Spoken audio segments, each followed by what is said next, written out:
की जय।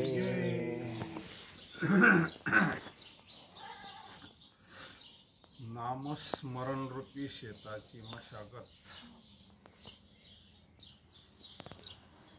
जयाचा जनी जन्म नामार्थ झाला ज्ञानी सदासनात केला मुखी सदा नाम घेतली। नमस्कार माझा श्रीरंग चैतन्य मूर्ती ज्ञानमूलं गुरुमूर्ती गुरुमूलं गुरु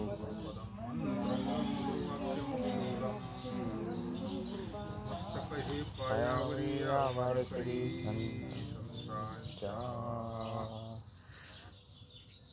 नामस्मरण रूपी शेतात उत्तम पीक येण्यासाठी प्रथमतः सदाचरणाची आवश्यकता आहे। सोपा परमार्थ सांगितलाय, काही फार अवघड आहे असं नाही, आपल्या भाषेत सांगितलं आहे। व्यवहाराचे दृष्टांत देऊन, आपले शेतातले दृष्टांत देऊन, म्हणजे आपल्या शेतामध्ये चांगलं पीक यावं असं जर वाटत असन, तसं आपल्या नामस्मरण रूपी शेतात उत्तम पीक येण्यासाठी प्रथमतः सदाचरणाची आवश्यकता आहे। सदाचरण हे शेताचे रक्षण करण्यासारखं लागणाऱ्या कुंपणासारखे आहे, म्हणून त्याचे महत्त्व आहे। दुसरी गोष्ट शुद्ध अंतःकरण। शुद्ध अंतःकरण म्हणजे उत्तम काळी भुसभुशीत जमीन। आता चांगल्या जमिनीत चांगलंच पीक येतं ना। आता काही अशा जमिनी आहे का 3-4 पाण्यात कांदे येतात, आणि काही असे आहे का 10 पाण्यात येत नाही। जमिनीच फरक आहे ना। जे जमीन म्हणजे अंतःकरण पवित्र, या जमिनीमध्ये दगड हळी वगैरे काढून ती साफ करावी, म्हणजे अंतःकरणात कोणाही बद्दल द्वेष मत्सर वगैरे ठेवू नये। आता ही छोटी छोटी मुलं असतात पहा, आहे का त्यांच्या अंतःकरणात काही? आपण जरी त्यांना म्हणलं इकडे येऊ नको परत आमच्या इथं, तरी ते थोड्या वेळा लगेच येतात। तसं आपण येऊ का? आपल्या अंतःकरणामध्ये या गोष्टी आहेत। नंतर नंतर अंतःकरण असं झालं पाहिजे का काहीच राहिलं नाही पाहिजे अंतःकरणात, समभाव झाला पाहिजे, असं शुद्ध अंतःकरण झालं पाहिजे, म्हणजे त्याच्यातलं सगळं गबळ काढणं। शुद्ध अंतःकरणानंतर नामस्मरणाचे महत्व आहे, पण शुद्ध होण्याकरता नामस्मरणच घ्यावं लागेल। शुद्ध अंतःकरण झाल्यावर तर मग सांगावंच लागत नाही, मग कायला सांगावं लागत होतं नामस्मरण कर, प्रवचनाला ये, वारीला जाय, मग ते त्याला आनंद भेटतो, ते आपोआपच होतं। पण तिथपर्यंत जाण्याला सुद्धा नामस्मरणच। नामस्मरण ह्या त्या जमिनीतील पेरण्याची बी आहे। आदिनाथ उमा बीज प्रकट, ही बी खिडके नसावी, म्हणजे नाम सकाम नसावे। फार बारीक सारीक गोष्टीचा विचार आहे संतांकडे। असं आपण ग्रस्ती आहोत, प्रत्येकाचं काहीतरी मागणं असतंच। भगवंत असा आहे, त्याला सगळं कळत आहे का आपल्याला काय लागतंय ते, फक्त आपल्याला त्याचं व्यापक स्वरूप माहिती नाही, म्हणून नमस्कारावं लागत आहे। आपल्या अंतःकरणात काय त्याला काही कळत नसतं काय? हा, आता प्रत्येकाच्या हृदय दिशी, प्रत्येकाच्या अंतःकरणात आहेच ना, सर्वत्र येतो, पण आपल्याला त्याचं ज्ञान नसल्यामुळं मग मंदिरात जाऊन नमस्कारावंच लागतो। पण तेच हळूहळू हळू एकदा त्याला जर कळालं भगवंताचं स्वरूप, अरे भगवंताचं सर्व व्यापक आहे, तो तर प्रत्येकाच्या हृदयातच आहे, आपल्या इतक्या जवळ येतो, मग त्याला आपल्याला काय माहिती आहे, त्याला कळतंय ना सगळं, हे ज्ञान झाले, मग न मागताच तो सगळं करतो आपलं। म्हणजे आपलं नाम सकाम नसावं, म्हणजे किडकं नसावं, बी उत्तम बी, म्हणजे नामाकरताच नाम हे आहे, नाही का? कसं आहे संतांची उंची विचाराची, भगवंता करता सगळं, बाकीच्या गोष्टी त्याच्या हातात काय असन ते, तो मज व्हावा, तो मज व्हावा, वेळोवेळा व्हावा। तो मिळाला का सगळं भेटत असं आहे, आणि तो नाही मिळाला, सगळं जरी मिळालं नाही का, हे संतांनी किती असं सार सार सार आपल्याला सोपं करून दिलंय। दुर्योधनाला विचारलं तुला काय पाहिजे, आणि अर्जुनाला विचारलं होतं काय पाहिजे, नाही का? आणि भगवंतानं स्पष्ट सांगितलं होतं, एका बाजूला माझी नारायणी सेना आहे आणि एका बाजूला मी आहे, आणि मी शस्त्र धरणार नाही. अर्जुन हुशार म्हणायचा ना, मग मला तूच पाहिजे, अरे पण मी शस्त्र धरणार नाही म्हणले. एवढी मोठी सेना एका बाजूला आहे आणि मी एका बाजूला आहे, मी असून मी शस्त्र धरणार नाही, मग मला काय उपयोगी? पण त्याला माहिती होतं ना याला शस्त्र धरायचे, काय नुसतं असं हात केला का चक्र हातात नाही का? काय आता याच्या पुढे काय शस्त्र करणार आहे, नाही का? याच्या संकल्पातून सृष्टी निर्माण होती, सगळं निर्माता आहे. म्हणजे नामा करताना म्हणजे भगवान हे आहे. त्यानंतर तीर्थयात्रा, संतांचे आशीर्वाद, त्यांची कृपादृष्टी यांची आवश्यकता आहे. मग ह्या बाकीच्या गोष्टी कशा करताय? आपला परमार्थ व्यवस्थित चालावा, आपलं चुकीच्या मार्गाला पाऊल पडू नये, त्याच्याकरता तीर्थयात्रा असतात, सत्संग असतो, हे रोजचा नित्य नियम असतो. तर आपल्याला सामान्य जीवाला संगतीचा परिणाम होतो, तरुण मुलांना, त्याच्याकरता ह्या गोष्टी, या सर्व गोष्टी पाटाच्या पाण्यासारखे आहेत. बरेच दृष्टांत दिला होता. यामुळे शेत चांगले यायला मदत होते.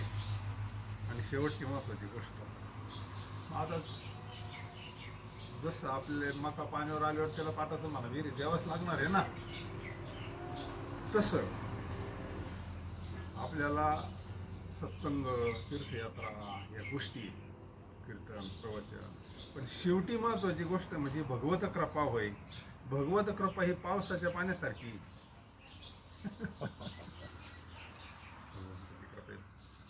मग ती पाटाच्या पाण्यापेक्षा पावसाच्या पाण्याची गोष्ट काही औरच असते, ती मग काय विचारायची, अमृतच असतं, नाही का? पण तो पडणे न पडणे आपल्या हातात नाही ना. आपलं पीक पाण्यावर येईल, मग पाऊस पडणं असं थोडंच आहे का? शेताला लावण्याकरता पाटाचे पाणी एखादी विहीर, तलाव किंवा नदी यामधून नेता येणे शक्य असते, परंतु पावसाच्या बाबतीत कोणाला काहीच करता येत नाही. त्यामुळे एखाद्याने शेताची उत्तम निगा राखली, उत्तम बी पेरले, तरी पावसाच्या अभावी पीक न येण्याचा संभव असतो. नामस्मरणरूपी शेताची एक वैशिष्ट्य आहे, ती ही की त्याच्या अंगी लोह चुंबकासारखी आकर्षण शक्ती आहे. म्हणून हे शेत भगवत कृपा रूपी पाऊस खेचून स्वतः होता. जसं पतंगाची दोरी ज्याच्या हातात आहे, त्याच्या हातात पतंग आहे, तसं ज्याच्या हातात नाम आहे त्याच्या हातात देव आहे. त्यांनी सांगितलं, ज्याचं माझं नाम त्याचं माझा प्राण. आणि भगवंताचं नाम आणि भगवंत वेगळा नाहीच. भगवंत आपल्याला त्याचं ज्ञान नाही म्हणून आपल्याला ते वेगवेगळं वाटतं. जो नामात आहे, नामात रंगला, तो भगवंताच्या सहवासातच आहे ना हो. त्याला काय आनंद असतो, शरीराला विसरतो तो, म्हणजे काय, भगवत कृपा आहे. भगवत कृपा म्हणजे नेहमी आनंदात राहणं, समाधानात राहणं, संतुष्ट राहणं. म्हणून नामात अशी शक्ती आहे की ती कृपा खेचून घेण्याची ताकद. म्हणून हे शेत भगवत कृपारूपी पाऊस खेचून घेऊन स्वतःवर पाडते. त्यामुळे पावसाच्या अभावी शेत व्हायला कधी जात नाही. बाकीचे मार्ग अवघड आहे, पण नामस्मरण किती पॉवरफुल आहे ते सांगायचे. शेत कधी वाया गेले असे होत नाही. आपण असे पाहू की दोन शेतकरी आहेत, एक कर्तव्य करणं म्हणून वेळ झाला की आपल्या शेताची मशागत करणार आहे, दुसरा आळशी म्हणजे मशागत न करणार आहे. आता जेव्हा पाऊस पडेल तेव्हा ज्याने मशागत केली त्याची शेत उत्तम वाढेल, पण दुसऱ्याची वाढणार नाही. भगवंताच्या कृपेने जो पाऊस पडणार त्याला एकाला फायदा मिळेल, दुसऱ्याला मिळणार नाही. किती भारी. शेती व्यवस्थित नसली तर पाऊस पडू नये काय करते. तसं अंतःकरण जर पवित्र नसलं तर त्याचा परिणाम होत नाही. तोच नियम प्रपंचात लागू, तोच नियम परमार्थात लागू. भगवंताची कृपा सर्वावर सारखा वर्षाव करीत असते. ज्याने ज्या प्रमाणात चित्तशुद्धी केली असेल त्या प्रमाणात त्याला फायदा होईल. आता परमार्थ तर सगळेच करतात ना, कोण परमार्थ करत नाही. म्हणजे आता अंतःकरण शुद्ध असेल ना, आणि अंतःकरण शुद्धी करण्याकरता फार काळ जातो, आयुष्य जातं. सत्कर्म, आता ते आई वडिलांची पुण्य आहे. आई वडिलांचं अंतःकरण शुद्ध असतं तर मुलाचंही मग अंतःकरण शुद्ध होतं थोडं असतं. तो एक भाग आहे. एक दुसरा भाग आहे पूर्वपुण्य आहे, पूर्वसुकृताचा, पूर्ण अभ्यासाचा.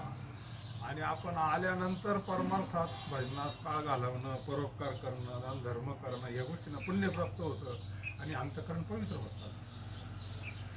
अंतःकरण जितकं पवित्र तेवढी प्रतीती जास्त येणार, याचा अर्थ कळणार, कोण काय सांगते हे सगळं कळणार.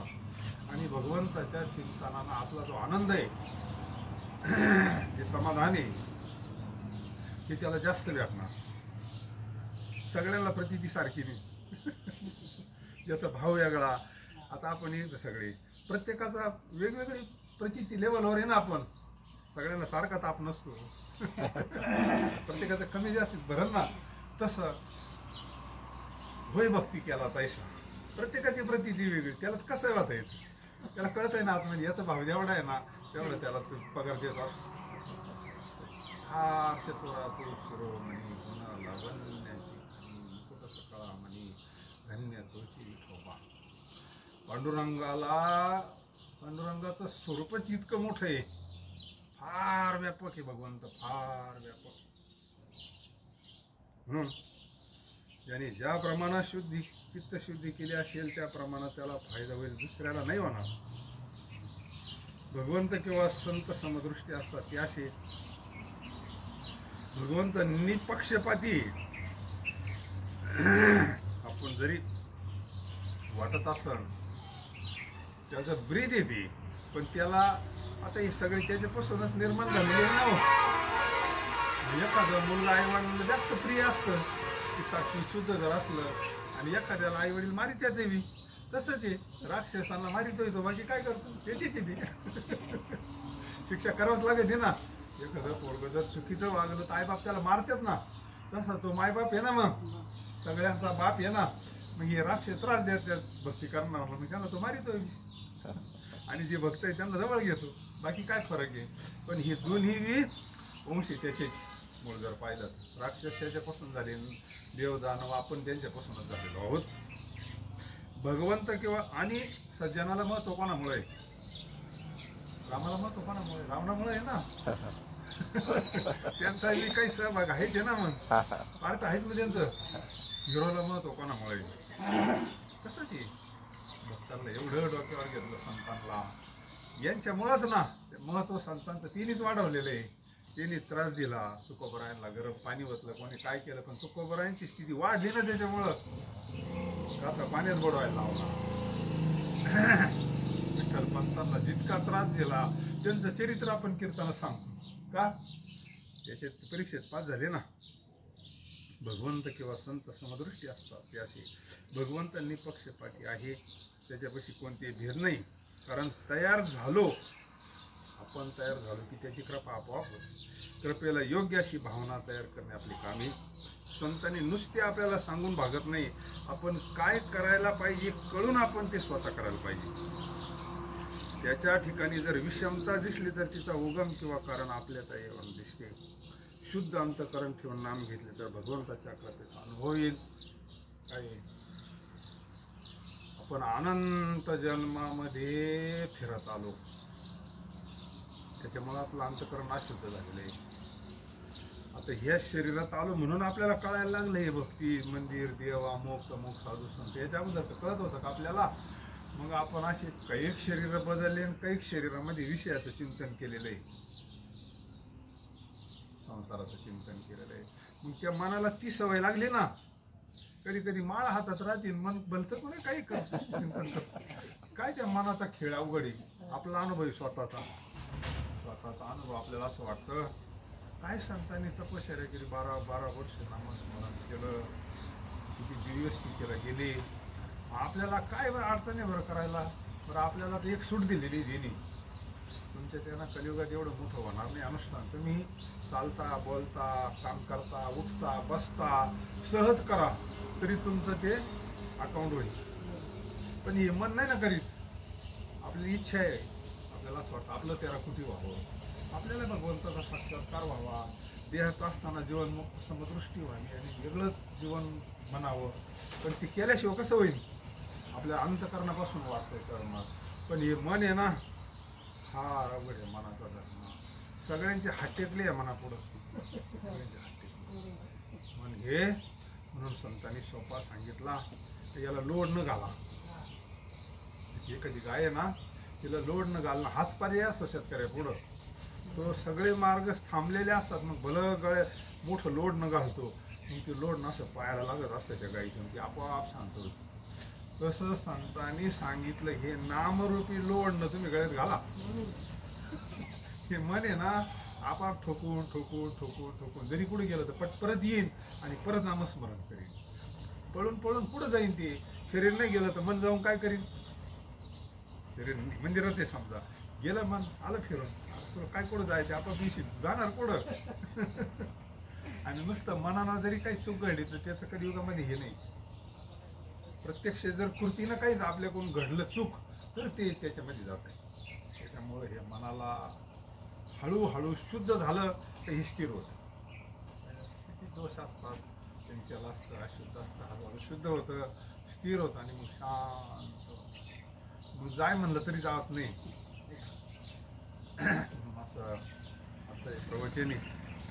आता आपण थोडा तुमचा नित्य नेहमी अभंग हो आपण